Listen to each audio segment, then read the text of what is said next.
Daniel, là vous êtes de Saint-Clair-du-Rhône, vous êtes dans le mouvement des Gilets jaunes depuis le début. On a vu votre bureau de vote pour le référendum d'initiative citoyenne. Alors pour vous, le mouvement continue, même s'il n'y a pas d'occupation des ronds-points?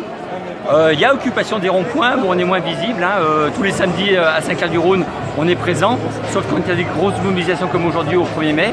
Et puis la semaine aussi, on s'organise, puisque voilà, on fait beaucoup de conférences aujourd'hui à Saint-Clair-du-Rhône. Puisque nous avons un petit peu servi d'exemple et aujourd'hui on est invité.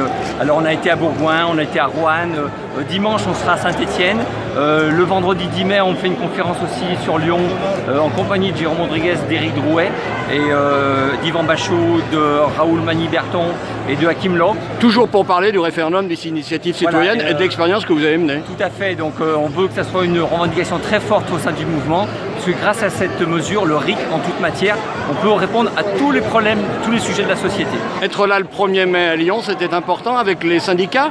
Parce qu'au départ, vous nous disiez, on n'est pas pour les syndicats, on n'est pas pour les partis. Mais je suis toujours pas pour les syndicats. Le 1er mai, ça n'appartient pas aux syndicats. Il faut savoir que nous, les Gilets jaunes, on tient la rue depuis près de 5 mois, même 6 mois pratiquement. Donc il est hors de question de laisser une journée à un mouvement et récupérer au contraire. Et quand la CGT dit qu'il peut y avoir des convergences entre vos revendications, vous dites quoi? Oui, bien sûr, ils peuvent quitter leur bannière partisane, puisque la CGT c'est un parti comme les FO, comme la FCDT, et nous on est contre les partis qui divisent les gens. Un gilet jaune, c'est au contraire tous se rassembler. Donc on les invite, les syndicalistes, à quitter leur bannière qui divise et venir justement rejoindre un mouvement qui rassemble.